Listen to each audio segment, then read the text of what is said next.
Meus irmãos, bom dia. Que o Senhor esteja com todos vocês. Estamos reunidos na presença do Senhor para o adorarmos em mais um culto da família cristã. E hoje é o Domingo da Família aqui para a nossa igreja, onde nós, durante todos os momentos de celebração, tanto agora pela manhã como pela tarde, estaremos trazendo assuntos voltados para a família. E hoje nós queremos fazer diferente um pouquinho. Eu vou começar um sermão agora, falando sobre família, e esse sermão só vai ser concluído à tarde. Então, os irmãos que estão aqui no culto da manhã estão convidados a assistirem o culto à tarde, tá bom? Porque se vier todo mundo, possivelmente não vai caber, né? Os dois públicos, tá certo? E aí a gente vai estar iniciando agora pela manhã uma exposição que terá como base o capítulo 24 de Gênesis, mas nós iremos caminhar em outros capítulos de Gênesis, tá certo? Nós iremos caminhar em alguns capítulos do livro de Gênesis. E o tema desse domingo da família é quando o doce vira amargo. Quando o doce vira amargo. Então, convido você a estar abrindo a sua Bíblia em Gênesis, capítulo de número 24. Nós iremos ler o versículo 67. E aí eu peço que você permaneça com sua Bíblia aberta para nós caminharmos juntos no texto sagrado à medida que nós estivermos fazendo a exposição das Sagradas Escrituras. Gênesis 24, verso 67 diz: Isaque conduziu-a até a tenda de Sara, mãe dele, e tomou a Rebeca, e esta lhe foi por mulher. Ele a amou, assim foi Isaque consolado depois da morte de sua mãe. Palavra do Senhor nosso Deus, vamos orar nesse momento. Obrigado, Senhor, pois a Tua palavra é a verdade. A Tua palavra nos instrui, a Tua palavra nos exorta e a Tua palavra traz direção ao nosso coração. Que o Senhor fale conosco neste momento, que a nossa mente possa ser iluminada para a compreensão da Tua palavra e que ela possa trazer vida ao nosso coração. Oramos agradecidos em nome de Jesus. Meus irmãos, antes de entrarmos no texto, eu gostaria de fazer algumas ponderações. E a primeira delas é que não existe casamento pronto. É isso mesmo. O casamento é algo construído. A história do casamento começa quando os nubentes contraem núpcias, e essa história ela vai se desenvolver a partir do matrimônio, e não há a possibilidade de você pegar um relacionamento pronto. Mesmo que você namore anos e noivo, conheça ou julgue conhecer a pessoa, quando casa e os dois vão morar juntos, é aí que você realmente conhece o outro. E o outro conhece você. Porque não existe casamento já pronto, que você pega numa prateleira de um supermercado como um produto que está ali à disposição. Mas o casamento é uma obra em construção. E muitas vezes também em reforma. Nós construímos e também precisamos nos atentar para a manutenção do casamento, para que a casa, assim como um edifício físico, não venha ruir, não venha cair, não venha desmoronar. Assim é também o casamento, assim também é a família. Uma outra consideração é que não existe casamento perfeito. Pensar na perfeição plena do casamento é uma utopia. E eu lido quase que diariamente com questões de conflitos conjugais, E olha que a nossa igreja ela tem tido esse cuidado de falar de família, de investir em família, em casamento. A igreja tem várias ações nessa direção, nesse sentido, para fortalecer as famílias e os casamentos. E mesmo assim, nós temos encarado desafios grandiosos. E nesses anos, voltado para esse público de casamento e família, eu tenho percebido que os problemas, eles são muito parecidos. Os problemas são quase os mesmos. As personagens mudam, mas os problemas sempre são problemas repetidos, né? Repetitivos, questões de falta de acordo, falta de entendimento, o casal não consegue dialogar, um não consegue entender o outro, um é mais acelerado, o outro já é mais lento, a questão do desajuste financeiro que gera conflitos no meio do casamento. Mas tudo isso advém da nossa natureza humana pecaminosa. O grande problema do ser humano é a natureza pecaminosa. Nós somos inclinados ao pecado, somos orgulhosos por natureza. Muitas vezes a arrogância é uma realidade entre os cônjuges. E muitas vezes o coração está muito endurecido e a pessoa ela não se dobra, ela não se curva para se render à graça de Deus e ter um casamento restaurado. O que eu digo e tenho repetido muito para os casais é que a maioria dos problemas não são problemas impossíveis. São questões que podem ser tratadas, que podem ser contornadas.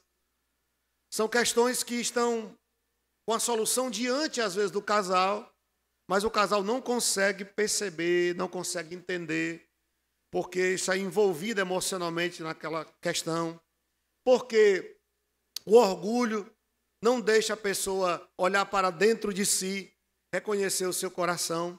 Então, tudo isso faz com que os problemas, que muitas vezes são ordinários, se tornem algo inadministrável, insuportável.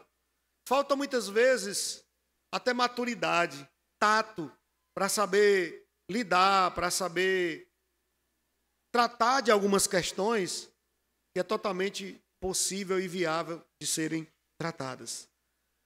Tudo isso mostra que o casamento não é um relacionamento perfeito, que a família não é algo perfeito, que todo casamento tem suas dificuldades, que toda família tem os seus reveses e que nós devemos aprender a lidar com isso, pedindo a Deus sabedoria, pedindo a Deus graça, discernimento, para saber lidar com essas questões.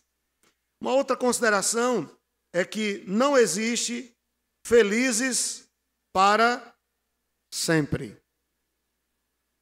É uma outra utopia. Não existe felizes para sempre. Isso aí é um produto vendido pelas produções de Hollywood. Porque não existe, meus irmãos. Não existe. O que existe é uma relação de pessoas normais que têm os seus desafios, que têm suas lutas, e que, se nós não aprendermos a lidar com isso, ou buscarmos a Deus, ou consagrarmos a Deus, para termos as questões conjugais e familiares contornadas e equacionadas, nós iremos ver um casamento indo à ruína e uma família se desfazendo.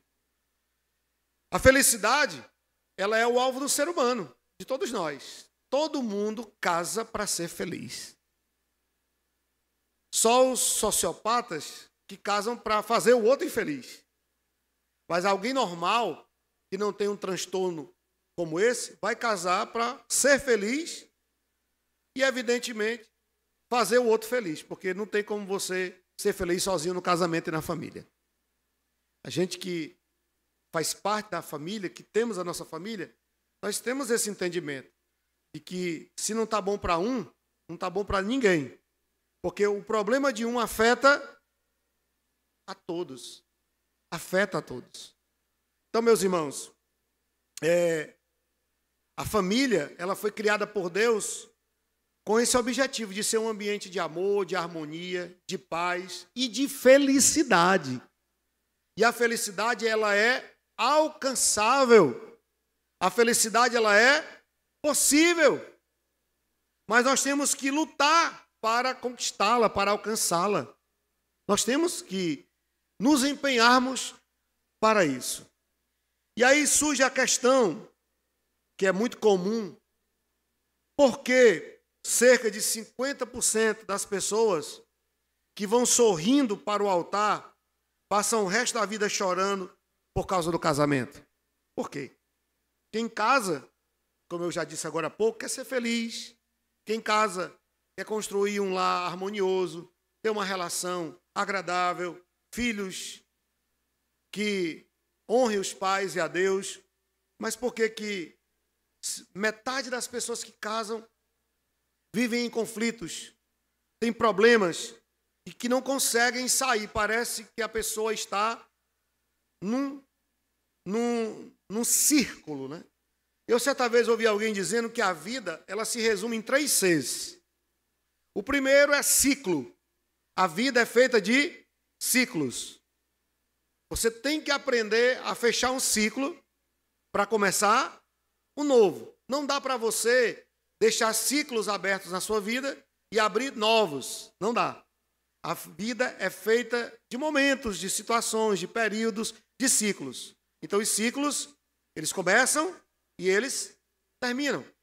Mas se você não consegue fechar os ciclos da sua vida e encerrá-los, você vai cair num círculo. E é o que muitos casais vivem. Num sopra, num morde-a-sopra constante. Parece uma novela mexicana que não tem fim. Quando a gente vai parar para ouvir os dilemas, são os mesmos problemas. Não tem nada novo. Não tem nem uma demanda nova. Os mesmos problemas. Porque esse casal, ele já caiu num círculo. Essa família já caiu num círculo. São os mesmos problemas que ambos têm a consciência, mas que ninguém tem a hombridade de sentar e tratar e resolver. Ou então, mesmo que tenha consciência, não tem a hombridade de tomar uma atitude para mudar, porque as mesmas atitudes levarão aos mesmos resultados. E aí precisa ter uma mudança de atitude. Porque aquela atitude ali, velha, vai levar ao mesmo resultado, ou mais cedo ou mais tarde. E o que acontece é que alguns casais, algumas famílias fazem o que a maioria de nós brasileiros fazemos. Quando a gente está numa crise alérgica, por exemplo, você se entope de antialérgico, mas você depois não vai no médico, no alergologista, para fazer um tratamento e ficar bom do problema. Você quer resolver o problema na hora. E aí você se entope de medicamentos, e eles vão apenas camuflar o problema, vão dar uma sensação de bem-estar, e tudo está bem. Eu vivi isso semana passada. Apareceu aqui um probleminha aqui na minha gengiva, e eu fui e tomei o medicamento 2 dias só. No terceiro, desapareceu, estou bom. Umas presas afiadas de novo para comer tudo, né? No outro dia apareceu de novo, inchou de novo. Eu, fala-me Deus. Aí minha esposa disse, mas você não tomou o medicamento dos dias que foi prescrito para você tomar. Você tomou? Não, não tomei. Pois você tem que tomar. Tem que fazer um tratamento para a inflamação, se for o caso, ela desaparecer, né? E a gente faz isso também nas nossas relações, nos nossos relacionamentos. Vem uma crise, uma discussão, um desentendimento. Aí você vai lá, procura o pastor, procura a liderança do Ministério de Casais, procura o líder do pequeno grupo, você procura alguém. Ou então senta, conversa e aparentemente resolve, mas não está resolvido, porque se você não tratar, aquele problema vai voltar, ou mais cedo ou mais tarde. E ele vai voltar com uma intensidade bem maior. Isso, irmãos, é fruto da minha experiência de lidar com famílias e casais há muitos anos. Se você nega para você mesmo que o problema não existe, ele vai continuar lá, mesmo você negando, ele vai estar lá, vai continuar. E ele vai voltar. E sempre a nova crise, ela é mais intensa e desgastante do que a anterior. Mas você tem uma opção de sentar e tratar. Olha, existe um problema aqui. Vamos lá, vamos, em primeiro lugar, ter a consciência do problema. Segundo, vamos fazer algo para resolver. Qual é a minha parte aqui? Porque se é um casamento, se é uma família, então todo mundo faz parte do problema. Então qual é a minha parte? A minha parte é essa. Beleza, eu vou mudar aqui, você vai mudar ali. Falando assim, parece ser muito fácil, né? Mas quando a gente coloca o emocional no meio da equação, aí tudo fica muito mais difícil. E às vezes até impossível. Porque você coloca a emoção ali. Nós temos vários sentimentos de emoção que estão envolvidos numa questão dessa, familiar ou conjugal. Como raiva, decepção, insegurança, às vezes até ódio, né? E falta de confiança. Então são muitos sentimentos que dificultam a harmonia conjugal, a harmonia familiar. Mas é possível, tudo isso é possível. A história de hoje, ela traz essa resposta a essa questão, porque muitos, ou porque todos, ou a maioria pelo menos, casam buscando a felicidade pessoal e também fazer o outro feliz e ter uma família feliz. Por que todos casam com essa motivação, mas a realidade ela é outra? O ideal é esse, encontrar a felicidade e ser feliz. Mas a realidade, muitas vezes, é bem distante do ideal buscado. Por quê? A família de hoje, a história dessa família, ela nos dá um panorama, nos dá uma direção, porque aquilo que tinha tudo para dar certo, deu muito errado. Por quê? Isaac e Rebeca são os nossos personagens de hoje. Eles são aquele tipo de casal que você olha assim e diz, esse casal é perfeito. Tem tudo para dar certo. É um bom rapaz, é uma boa moça, são pessoas crentes, são pessoas tementes a Deus. Não tem como dar errado. Tem tudo para dar certo. Esse casal aí tem tudo para ser feliz, tem tudo para construir uma família frutífera com a bênção de Deus. Esse era Isaac e Rebeca. Um casal que todo mundo dizia, tem tudo para dar certo. Mas o doce virou amargo. E quem fez isso? Eles mesmos. Então, nesse primeiro momento, você vai entender agora por que eu disse que essa mensagem vai ser igual o Jack Stripador, em partes, porque não vou ter tempo para desenvolvê-la toda de manhã. Então, nesse primeiro momento, eu vou pontuar as partes doce. Eu vou deixar o amargo para de tarde. Né? Por que tinha tudo para dar certo? Por que era um casal que você diz assim, esse casal vai ser muito feliz. Mas deu tudo errado. E por que deu tudo errado? Você vai saber à tarde. Vamos lá. Primeiro, Isaac era um rapaz cheio de qualidades. Isaac era aquele rapaz que toda mãe sonha em ter como genro. Quer dizer, esse rapaz eu gostaria que ele casasse com minha filha, porque ele faria a minha filha feliz. Ele seria um ótimo esposo, um ótimo pai, pelos predicativos que Isaac ele manifesta aqui. Então Isaac era um homem de qualidades. E que qualidades eram essas? Primeiro, ele era herdeiro de um futuro espiritual brilhante. Aí eu convido você a voltar para o capítulo 21, verso 12, de Gênesis. Disse, porém, Deus a Abraão, não te pareça isso mal por causa do moço e por causa da tua serva. Atende a Sara e tudo o que ela te disser, porque por Isaque será chamada a tua descendência. Então a primeira qualidade de Isaac, ele era herdeiro de um futuro espiritual brilhante. O texto está falando daquele conflito que houve entre Sara e Agar, lembram? Por conta de Ismael, o filho de Abraão, com a escrava egípcia Agar. Quando Ismael cresceu, E Isaac nasceu, ele começou a caçoar, a humilhar, a menosprezar Isaac. Isso acabou gerando um conflito familiar. E, diga-se de passagem, a responsabilidade era de Abraão, porque Deus mandou Abraão esperar pelo milagre, e ele foi lá e se antecipou, e como Adão, ele deu ouvidos à esposa, e fez um filho na escrava, e aí o H ficou grande. Né?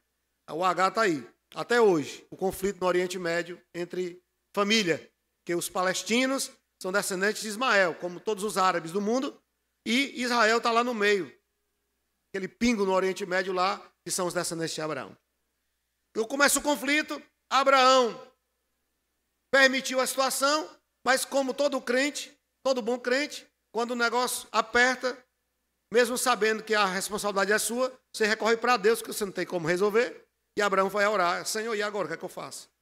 Os dois são meus filhos, o que é que eu faço? Aí Deus disse: olha, manda a mulher e o menino embora, manda Agar e Ismael embora. Porque não era nem para esse menino existir. Porque não estava, nunca esteve nos meus planos. Mas você, por incredulidade, passou na minha frente, então manda a mulher e o menino embora. E aí Deus diz isso aqui para Abraão, no versículo 12 do capítulo 21. Isaac é o seu descendente espiritual. Não é de Ismael que eu farei uma grande nação, mas é de Isaac. Isaac era o filho da promessa. Isaac já nasceu predestinado a ser um grande homem, a ser o pai de uma grande nação, a ser pai de nações. Quantas nações surgem a partir de Isaac? Então ele era o filho da promessa, era o herdeiro de Deus. Você já imaginou alguém já nascer predestinado para um plano de Deus? Para um grande plano, um plano maior do que a própria história pessoal de Isaac? Ele era essa pessoa. Ele já nasceu predestinado para um grande projeto de Deus. Ele tinha uma promessa de Deus na sua vida. Uma outra qualidade: ele era herdeiro de uma grande fortuna financeira. Capítulo 24 agora, verso 35 e 36. O Senhor tem abençoado muito ao meu senhor, e ele se tornou grande. Deu-lhes ovelhas e bois, e prata, e ouro, e servos e servas, e camelos e jumentos. Sara, mulher do meu senhor, era já idosa, quando lhe deu à luz um filho. A este deu ele tudo quanto tem. Além de ser o herdeiro espiritual, Isaac também era o herdeiro financeiro de uma grande fortuna. Né? O texto diz que Abraão, quando envelheceu, ele deu tudo quanto tinha para Isaac. Meus irmãos, nós sabemos que o dinheiro não garante a felicidade, não é verdade? O dinheiro não garante. Tem gente aí que não tem onde botar dinheiro, mas não é feliz. Não é feliz no casamento, não é feliz na família, não é feliz consigo mesmo, porque dinheiro não compra felicidade. Dinheiro não compra saúde, dinheiro não compra família. Mas começar a vida já garantido é uma grande ajuda. Você concorda comigo? Você casar, ter a sua casa paga, quitada, ter o seu carro lá na garagem, pago, quitado, ter um emprego bom, ter uma boa reserva no banco, ter tudo que você precisa, casar dessa forma, é uma grande ajuda. O dinheiro não compra felicidade, não garante, mas ele ajuda bastante, porque o dinheiro, ele não é um mal necessário, ele é necessário para a vida. A gente precisa do dinheiro para tudo. Então, casar, já tendo um pé de meia, como a gente diz aqui, né? Já tendo algo garantido, já é uma grande bênção. Isaac, ele era muito rico, porque ele era o único herdeiro de tudo que Abraão conquistou.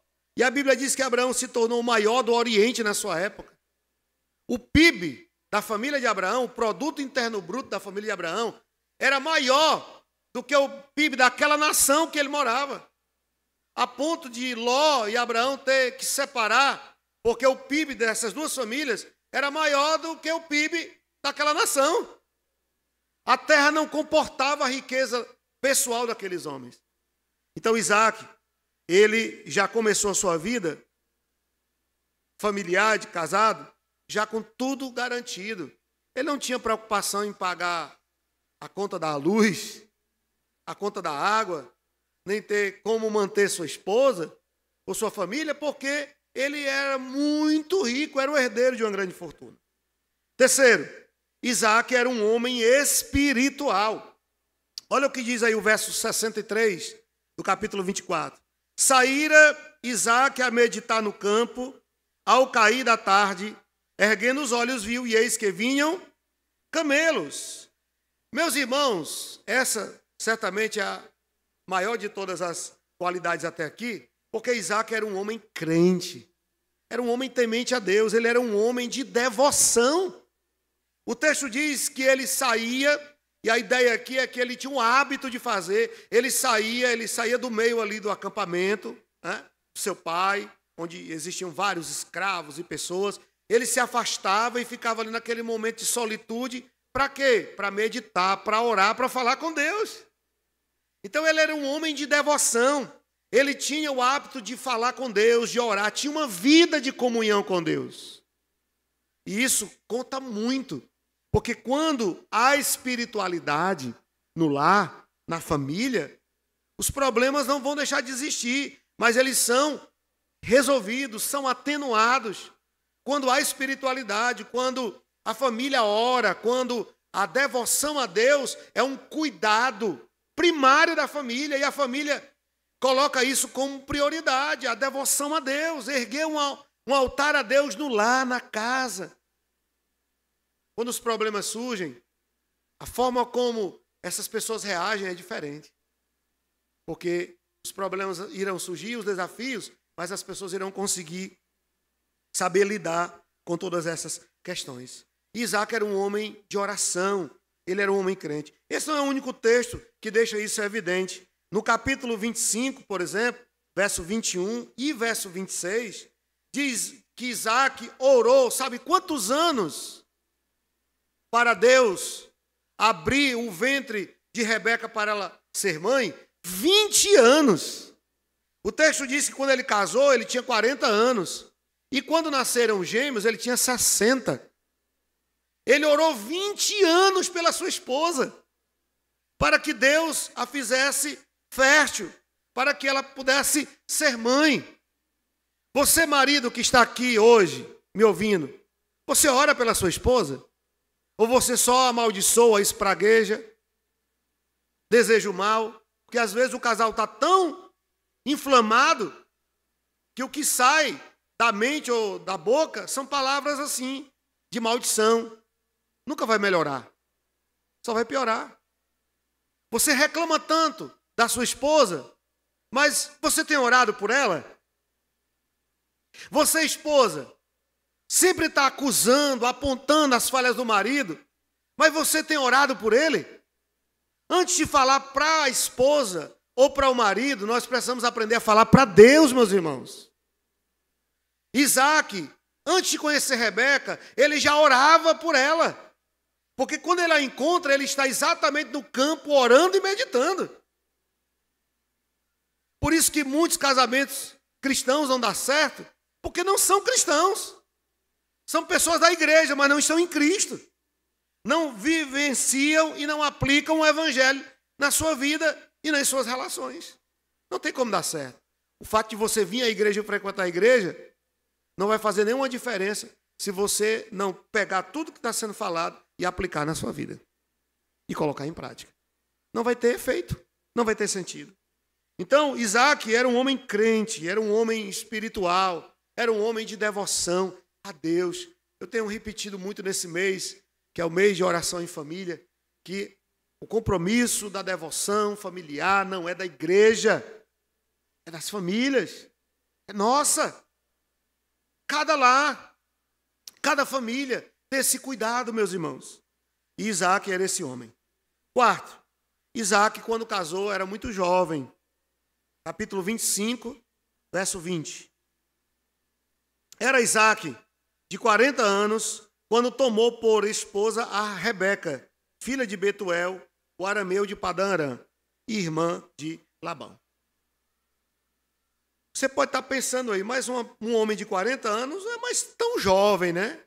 Bem, se você julgar, na verdade um homem de 40 anos ainda é uma criança, né? Mas um homem de 40 anos que viveu 180, está na flor da idade. Isaac viveu 180 anos. Então, com 40 anos, ele era um jovem como eu, né? Na flor da idade. Era muito jovem ainda. E o que isso tem a ver? Isso é uma qualidade? É sim. Porque a gente sabe que a juventude é o auge do vigor físico, né? É o auge do vigor físico. A pessoa trabalha, empreende, a pessoa vai lá, conquista, constrói.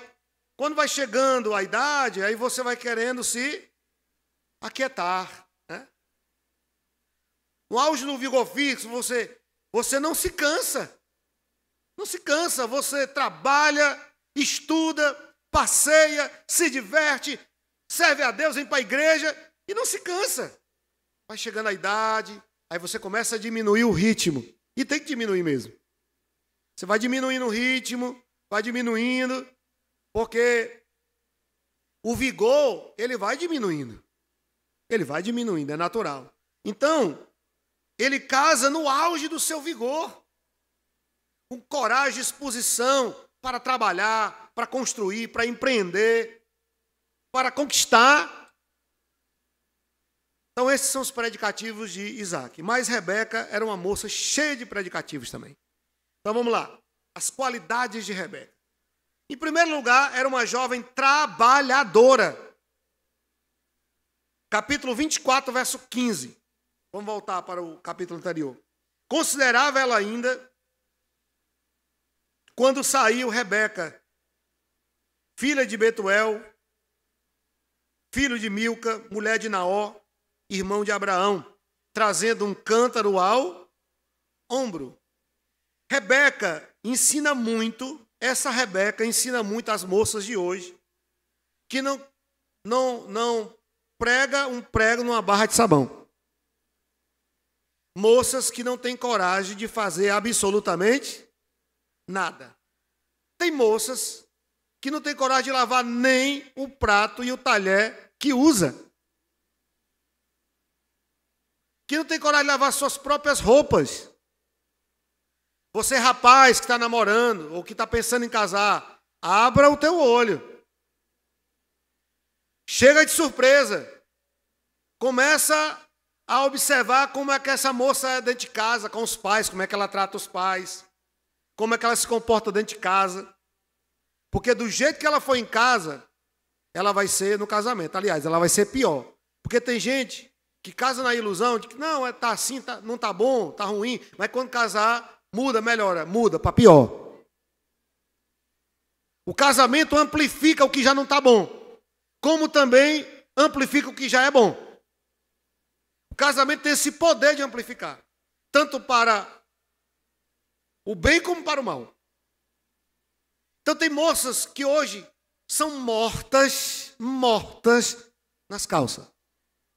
Não tem coragem de fazer absolutamente nada, porque tem a mamãezinha e às vezes até o papaizinho para criar como uma porcelana. Fazer tudo. Não aprende a cozinhar. Pastor, eu sou mulher, não é escrava não. Mas a tarefa da mulher é cuidar do lar. Isso não quer dizer que ela não pode trabalhar fora. Mas isso não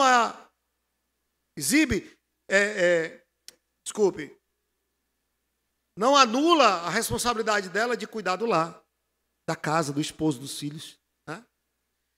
Moça que não sabe cozinhar, que não sabe passar um café, que não sabe fazer um arroz, quando vai fazer unidos venceremos, você joga na parede, ele fica grudado lá. Se você não tiver cuidado, e quem botou porcelana no dente, não coma, porque vai quebrar. Porque não sabe fazer absolutamente nada. Limpar a casa, você vai morar na rampa. Se quiser casa limpa, limpe. Vá limpar. Se quiser comer, vá fazer. Porque as moças de hoje, por conta dessa doutrinação do feminismo, elas acham que isso é escravidão, é ser misógino. Quando o homem diz que a mulher tem essa responsabilidade, esse compromisso. Mas é evidente que nós somos cristãos e nós seguimos a Bíblia e não a ideologia que impera neste mundo. É responsabilidade da mulher cuidar do esposo, cuidar dos filhos, cuidar do lar. E isso não faz dela escrava ou menor do que o marido. Nós estamos falando aqui de papéis e de funções. Então, o ser humano de hoje, porque não é só mulher não, tem homem também, que tem que casar com uma mulher que tem dinheiro, ou então com a família que tem dinheiro, porque não tem coragem de trabalhar. Não tem coragem. 30 anos na casa do papai e da mamãe, às custas do pai e da mãe. Bota para correr, meu irmão. Aluga um kitnet para essa criatura. Compra um fogãozinho de 2 bocas para ele e manda ele se virar. Vai trabalhar, vai viver tua vida. Porque é a dinâmica da vida. Nasce, cresce, amadurece, casa, constitui família e vai viver tua vida. É assim que é para ser. Homens mimados, que não sabem o que é ser homem, que não tem postura de homem, responsabilidade de homem. E mulheres masculinizadas, que assumem o papel do homem, que assumem o papel do marido. Então, voltando aqui, Rebeca, ela trabalhava. Ela era pastora, mas não é pastora de gente, não. Porque não tem na Bíblia pastora de gente. Não tem na Bíblia mulher pastora de igreja. Mas ela era pastora mesmo. Tem gente que ainda quer usar o texto forçadamente para justificar o pastoreio feminino, né? Mas Rebeca era pastora. Pois então, compre ovelhas e vá cuidar delas. Porque Rebeca era pastora de ovelha mesmo. Ela trabalhava. Detalhe, a família de Rebeca era rica, porque Naó era irmão de Abraão, então ela ainda era parente de Abraão e de Isaac. Eles eram ricos, mas Rebeca não ficava de flosou o dia todo. Ela não ficava no Instagram o dia inteiro, em cima do sofá ou na cama. Não passava o dia no salão, esticando os cabelos ou fazendo as unhas. Ela trabalhava. Ela não precisava, mas ela trabalhava. Porque o trabalho dignifica o ser humano. Ela poderia não trabalhar, porque ela não precisava. Porque a família dela tinha condições para mantê-la, dar o que ela precisava. Mas ela queria viver dignamente e trabalhar. Porque o trabalho ensina, dignifica o homem, o ser humano. Então ela não era frágil, como essa moça que eu vejo hoje na igreja, e a responsabilidade é dos pais, evidentemente, que parece uma peça de decoração de porcelana. São tão frágeis que qualquer coisa está com depressão, está com ansiedade. São indefesas, mimadas. São uma presa fácil. Vão sofrer demais, porque a vida não é assim. A vida não é assim. Segundo, ela era muito bonita. Verso 16 do capítulo 24. A moça era muito formosa de aparência, virgem, a quem nenhum homem havia possuído. Ela desceu à fonte, encheu o seu cântaro e subiu. Rebeca, ela tinha uma beleza física, tinha, agradável. O texto diz que ela era bonita de aparência. Mas a beleza, ela não constitui apenas na fisionomia, mas no comportamento, nas afeições. Porque tem gente, na verdade não tem ninguém feio. Tem gente que nasceu desabonitado. Né? Se nós somos obra-prima de Deus, tem uns que foi só um rascunho, né? Mas a beleza está nos olhos de quem vê. Né? Por isso que o pessoal diz que a paixão cega, mas o casamento cura. Mas a beleza está nos olhos de quem vê. Ela era uma moça de uma aparência agradável. Né? E beleza aqui, meus irmãos, vai muito além dos padrões de beleza do mundo e da sociedade. Porque o que é uma mulher bela hoje? É uma mulher magra, quase esquelética, né? Toda plasticamente perfeita. Faz várias cirurgias para ficar plasticamente perfeita. Tem mulher que quando ri, levanta o braço porque já tirou couro de todo canto para esticar aqui na cara, para se manter jovem. Não vai funcionar. Tem mulheres que eram tão bonitas e que parece que viraram monstros. Você olha, parece a bruxa Queca, com todo respeito a ela. Que as mulheres ficaram totalmente deformadas de tantas cirurgias, correções, querendo evitar o inevitável, que é o ciclo natural da vida. Vai aparecer as rugas, vão aparecer aquelas benditas celulites. Você não vai continuar com a cutis, que parece um pêssego desse jeito, mesmo que você use maquiagem, mas está lá. É por isso que ninguém casa por beleza. Porque a beleza vai embora. Alguns já nasceram sem, né? Mas a beleza vai embora. Então, tudo passa. Tudo passa nessa vida. A gente não pode casar por esses valores, porque tudo passa. No final, o que fica, meus irmãos, é o amor verdadeiro. É ele que sustenta as coisas. É ele que sustenta. Até a juventude vai embora também. Vai passando. E se o casamento ele foi construído em cima desses pilares humanos, ele está fadado ao fracasso. Se não houver uma mudança de mente, uma mudança de entendimento. Então, ela era bela. E essa beleza era natural. Não estou aqui dizendo que as irmãs não devem se arrumar, né? Faça isso, pelo amor de Deus, minha irmã. Né? Se arrume, se vista bem, cuide do seu corpo, cuide da sua aparência. Ah, mas isso é vaidade, pastor. Então se mate, porque a Bíblia diz que viver já é vaidade. Vaidade não tem a ver com isso, com se cuidar. Né? Não é o que você veste, o que você usa. É por que você veste, por que você usa. Qual é a sua motivação? A vaidade mora aí. Então a mulher pode se cuidar sim. Mas essa beleza aqui de Rebeca, era além de ser uma beleza natural, era uma beleza também da pessoa dela. Você entende isso? Não era apenas o físico, a aparência, mas era a pessoa. Quem ela era? Uma pessoa gentil, uma pessoa dócil, uma pessoa agradável. Não era uma beleza forçada, ela não era vulgar e nem sensual. Porque o que a gente tem visto muito dentro da igreja hoje é sensualidade. E não é só por parte de mulher, não. Tem homens também que se vestem de forma sensual. Tem irmão que anda com calça tão acochada que a mulher tem que passar manteiga nas pernas dele para entrar a calça.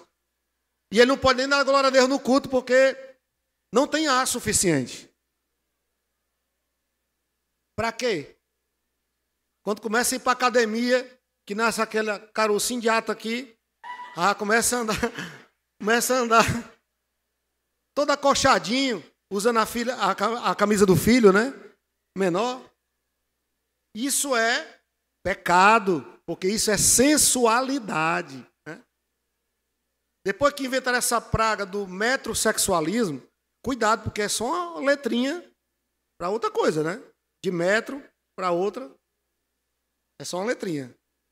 Os homens são mais vaidosos do que as mulheres. Mas muita mulher sensual, que não sabe se vestir. Às vezes não é nem tão bonita, mas é sensual. E leva os outros ao pecado. Então, minhas irmãs, e eu estou falando aqui não é só para jovens não, porque tem mulher casada, mãe de filho, que não tem mais nem idade para usar algumas roupas, e fica usando.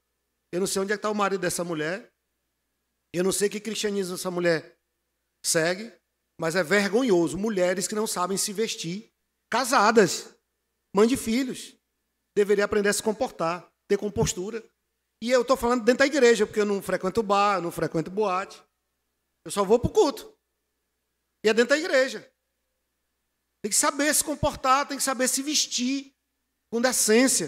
Eu não estou aqui pregando uso e costume, eu estou pregando moralidade cristã. Saber se portar, saber se vestir. Tem muita mulher que não sabe. E aí chama a atenção. E você não pode reclamar depois de que alguém não lhe respeita, porque você não está dando o devido respeito que você quer receber. Porque uma mulher que se veste assim, ela está se expondo numa vitrine com uma mercadoria. Aí você acha ruim quando a pessoa mexe com você? Mas a proposta não é essa, não é chamar a atenção. Não é que todo mundo veja as suas silhuetas, os seus contornos. Tem mulher que anda tão acochada que parece que engoliu um cabo de vassoura quando vem para a igreja, é assim, ó.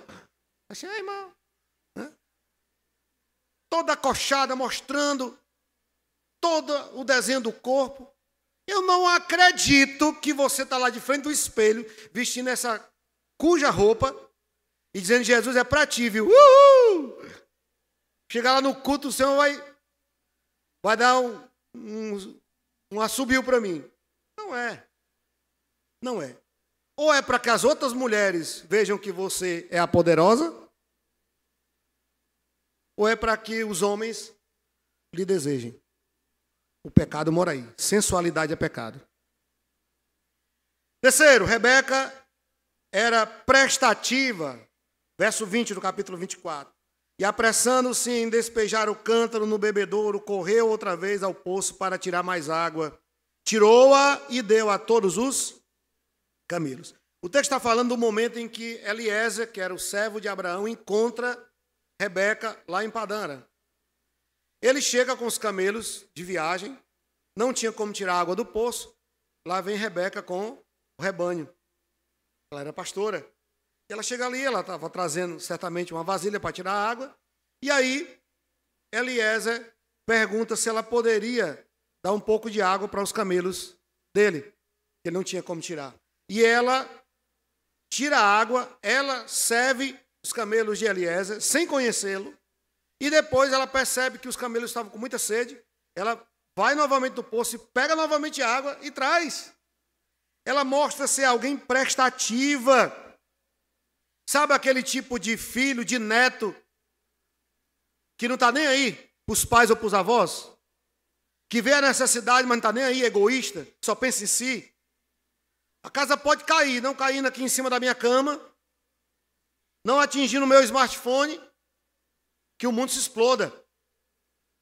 É o que a gente vê muitos filhos hoje, que não estão nem aí para os pais, para os avós. Eu estou falando aqui porque as conjecturas de famílias brasileiras é bem diversa, né?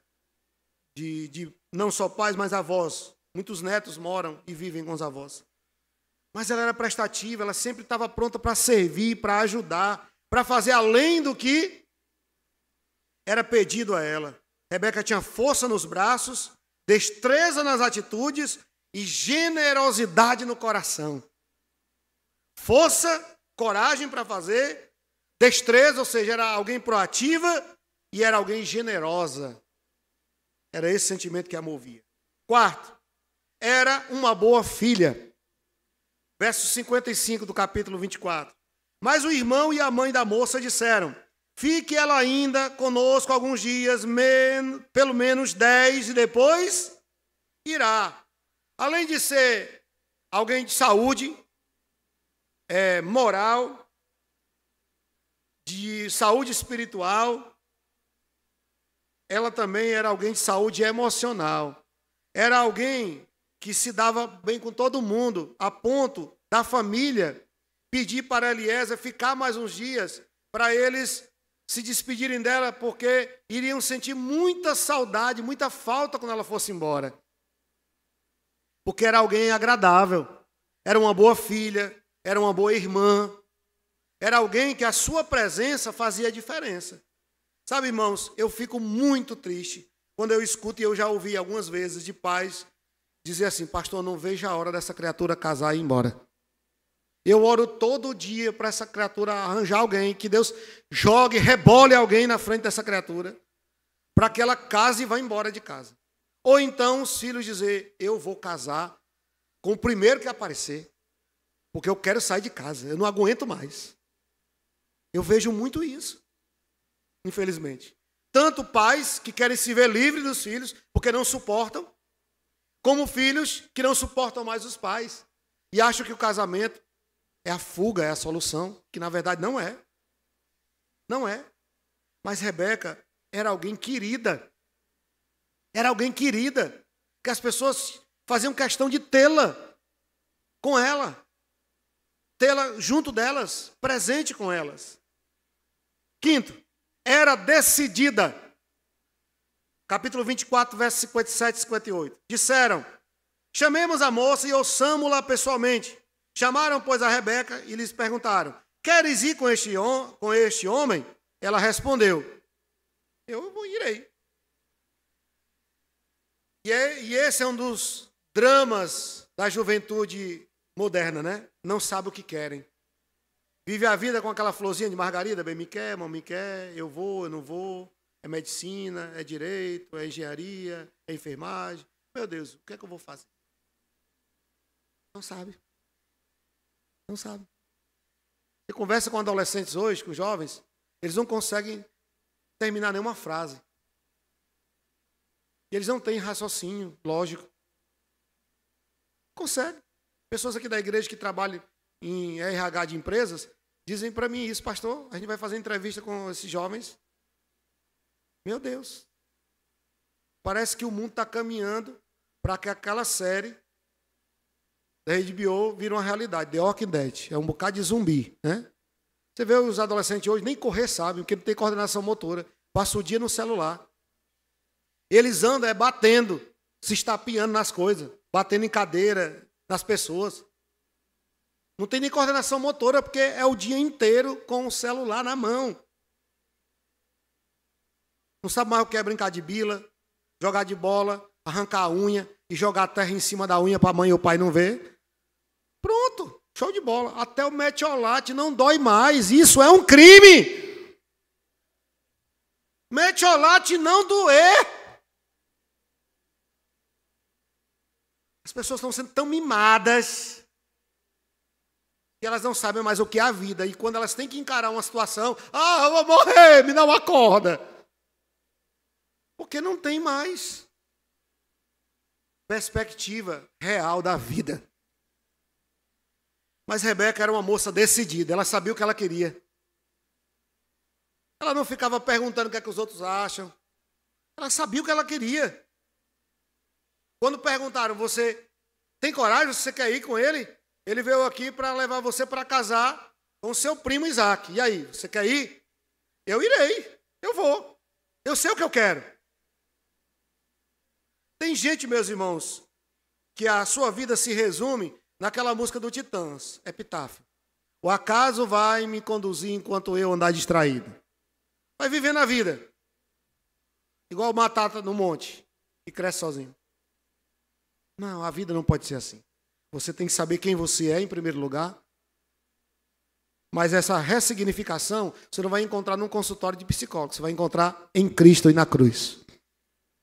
Quem você é. Depois de saber quem você é, você vai ter que descobrir por que você está aqui, porque há um propósito. Você não é um acidente. Embora sua mãe ou seu pai tenha dito para você que você nasceu por um erro, que você foi um erro, foi um descuido, mas eu quero dizer que isso é mentira do diabo, porque nada acontece por acaso. Se você existe, está hoje aqui, é porque há um plano de Deus na sua vida.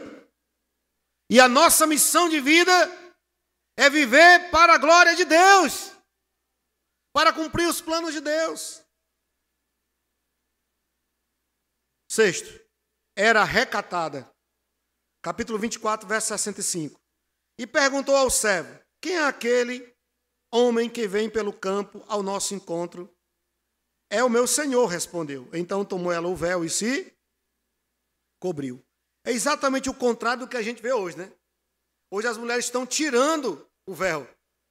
Estão se despindo para chamar a atenção e se apresentar como mercadoria. Rebeca, ela fez o contrário do que as mulheres de hoje fazem. Ela se cobriu. Porque o véu era símbolo de honra e respeito ao marido, ao homem. Na cultura oriental, A mulher não mostra o cabelo. Ela cobre o cabelo porque o cabelo representa a sua feminilidade. E é um sinal de honra para o marido. Então ela, quando pergunta a Eliezer, quem é aquele que vem no campo? Isaac estava lá orando, de repente Eliezer vai chegando com Rebeca e ela pergunta quem é? É o meu senhor. Então ela faz o quê? Ela se cobre. Ela não se insinua, ela não abre aqui um botão, ela não levanta o vestido para mostrar as pernas, não, ela se cobre, recato.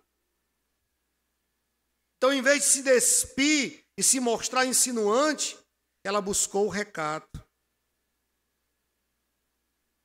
Porque o seu valor não está naquilo que você exibe, mas em quem você é. E se para conquistar alguém você precisa se insinuar, desrespeitar você mesmo, essa pessoa não merece o seu afeto. Se ela te quer por isso, ou se ela foi atraída por isso, há uma grande chance desse relacionamento não funcionar, porque é com as motivações erradas. Além de ser pecaminoso, como eu já falei aqui. Sensualidade é pecado, meus irmãos. É pecado. Mas deixa eu caminhar aqui para o fim dessa primeira parte, mostrando que tinha tudo para dar certo. Em terceiro lugar, essa família tinha tudo para dar certo porque o casamento ele foi planejado e dirigido por Deus. Gênesis 24, 2. Disse Abraão ao seu mais antigo servo da casa, que governava tudo o que possuía, põe a mão por baixo da minha colcha. O que isso tem a ver, pastor, aqui com a nossa reflexão de hoje?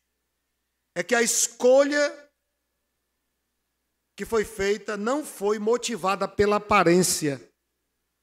Abraão teve o cuidado de chamar o seu servo mais antigo da casa. Eliezer não era um playboy, ele não era um rapaz, ele não tinha a idade de Isaac, ele era já um senhor. Era o servo mais antigo da casa de Abraão, o de maior confiança, era o mordomo de Abraão. Possivelmente Eliezer tinha talvez uns 80 anos. Abraão chama ele, pede para ele colocar a mão dele na coxa de Abraão para fazer um pacto, um juramento. Era assim que muitas vezes os pactos eram feitos, né? Então ele vai lá e coloca a mão aqui na coxa, por baixo da coxa de Abraão, para jurar que ele iria cumprir aquilo que prometeria naquele momento. E no que consistia a promessa? Em encontrar uma noiva para Isaac. Uma mulher de Deus para o seu filho Isaac. E aí ele faz Eliezer jurar e prometer. E ele não escolhe ali um rapaz, um colega de Isaac, porque ele teve esse cuidado da pessoa que iria fazer a escolha, que conhecia Isaac, porque viu Isaac nascer, era alguém que focaria nos predicativos morais, nas qualidades morais e não na aparência apenas, na beleza. Porque não importa se a carcaça tá legal, tá boa, se não tem ferrugem, né? Mas e o motor, como é que tá? E a caixa de marcha? A aparência é boa, mas e o interior, como é que está? E o que conta no casamento é isso, meus irmãos. Como eu já disse aqui, beleza vai embora. A aparência vai embora. Mas o que fica é o sentimento verdadeiro e real. Então ele tem esse cuidado de mandar alguém com experiência, com maturidade, para não escolher por motivações erradas, mas pela motivação certa. Segundo, não era um jugo desigual, verso 3. Para que eu te faça jurar pelo Senhor, Deus do céu e da terra, que não tomarás esposa para meu filho das filhas dos cananeus, entre os quais habito. Abraão teve o cuidado de dizer, olha, Eliezer, você vai ter que escolher uma moça crente. Tem que ter a mesma fé que nós temos, servir o mesmo Deus que nós servimos. Meus irmãos, Eu vejo que esse cuidado ele não é tão presente hoje no meio das famílias que se dizem crentes e cristãs. Não, ele não é crente não, mas ele tem boas condições. Vem cá, você está negociando a sua filha? O principal não é essa qualidade não, o caráter, a espiritualidade. Ele pode dar uma boa vida financeira e as outras áreas. A emocional, a espiritual, como é que fica? Um bom casamento, meus irmãos, não é casar sua filha com quem tem dinheiro, com a família rica, mas é casar alguém que tema ao Senhor, com alguém que sirva ao Senhor. E Abraão teve esse cuidado de seu filho não casar com alguém de julgo desigual, que servisse um outro Deus que não era o Deus dele, o Deus Jeová. Que seu filho não casasse com uma mulher pagã, mas com uma mulher crente que servisse ao Senhor Deus. Terceiro, esse casamento foi na direção de Deus. Olha o que diz o verso 7. O Senhor Deus do céu, que me tirou da casa de meu pai e de minha terra natal, e me falou e jurou, dizendo, a tua descendência darei esta terra, ele enviará o seu anjo, que te há de preceder, e tomarás de lá esposa para meu filho. Verso 14. Dai-me, pois, que a moça a quem eu disser, inclina o cântaro para que eu beba, e ela me responder, bebe, e darei ainda de beber aos teus camelos, seja que designaste para o teu servo Isaque, e nisso verei que usaste bondade para com o meu Senhor. Nós temos aqui duas falas. A primeira é de Abraão. Abraão, ele diz que o Senhor Deus, o Deus dele, iria guiar Eliezer nessa jornada. Que o mesmo Deus que Abraão servia estaria com Eliezer nessa jornada, para que ele fizesse a escolha segundo a direção de Deus. Olha todo o cuidado de Abraão com a vida espiritual do seu filho, com a sua família. Eu vejo hoje pais que se sacrificam para pagar uma boa escola para os filhos, para dar uma boa formação aos filhos, mas não tem nenhum cuidado com a vida espiritual dos filhos.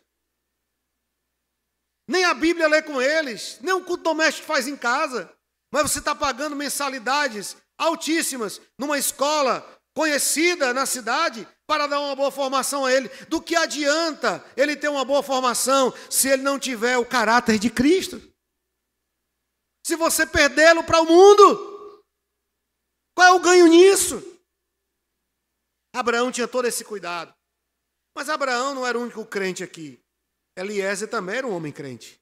Ele servia o mesmo Deus de Abraão, porque o verso 14, nós temos aqui a oração de Eliezer. Ele faz uma oração, ele diz, Senhor, me direciona, me guia. E ele faz uma prova com Deus aqui, um teste para Deus mostrar para ele qual era a pessoa que Deus havia escolhido para Isaque. Percebe, irmãos, que em nenhum momento aqui foi o homem que escolheu. Não foi Abraão que escolheu, não foi Eliezer que escolheu, foi Deus que escolheu a esposa para Isaque. Não tinha como dar errado. Não tinha. Porque estava dentro da direção do Senhor Deus. Em último, foi um casamento motivado por amor. E aí eu volto ao versículo que eu li no início. Versículo 67. Isaque conduziu-a até a tenda de Sara, mãe dele, e tomou a Rebeca, e esta lhe foi por mulher, e ele a amor. Foi amor mesmo. Amor à primeira vista. Mas a gente sabe que o amor, ele não é uma gripe que você pega, né? Eu vejo, desculpe aqui a sinceridade, eu vejo casais de namorado na igreja, começaram a namorar ontem, nem se conheciam ainda, aí já chama, é amorzinho para cá e amorzinho para lá. Sabe aquele negócio meloso? E eu fico olhando e digo, meu Deus do céu, essa criatura não comeu nem 100 gramas de sal ainda, e já está dizendo que ama. Quando você comer 1 quilo de sal, que vai levar um certo tempo. Aí, se você continuar chamando de amorzinho, eu vou lhe respeitar. Eu vou lhe respeitar. Porque amor, meus irmãos, não tem a ver com esse negócio meloso, não. O amor tem a ver com cuidado. O amor não tem a ver com o que você diz, mas com o que você faz. Não adianta, no dia dos namorados, levar um buquê de rosas, comprar uma caixa de chocolate e passar o resto do ano inteiro sendo um xureque, tratando a mulher do jeito que trata. Ela vai receber, porque ela não é besta, né? Não recebe nada de você, ela vai receber. Mas ela sabe que é falsidade, que você é um coxinha. Porque você não prova isso com as suas atitudes no seu dia a dia. O amor tem a ver com isso, com cuidado, com o dia a dia, com respeito. E essa foi uma relação construída a partir desses valores. Isaac entendeu que foi a esposa que Deus escolheu para ele. Ele não teve escolha. Ele não escolheu. Até porque não tem namoro na Bíblia, meus irmãos. Não existe namoro na Bíblia. O que nós temos na Bíblia, no máximo, é a corte. E a corte é conhecer apenas. Nem um toque físico pode ter. Tem casal de namorado crente aí, que se o Espírito Santo se meter no meio deles, vai morrer sem fôlego. É tão acochado o negócio, que o Espírito Santo não vai para o meio não, porque ele morre sem fôlego. Tem uns que gostam de namorar no escuro, né? Ainda dizem assim, é porque nós somos luz do mundo, pastor. Cuidado, porque o pecado é sutil. E você possa construir o seu relacionamento, seu casamento, sua família, sob essas bases. Não há garantia que não teremos problemas, mas há a garantia de que o Senhor estará conosco. O Senhor nos ajudará. Então, agora de manhã, para adoçar o seu domingo, foi o lado doce. À tarde, eu vou dizer por que tudo ficou amargo, por que tudo deu errado.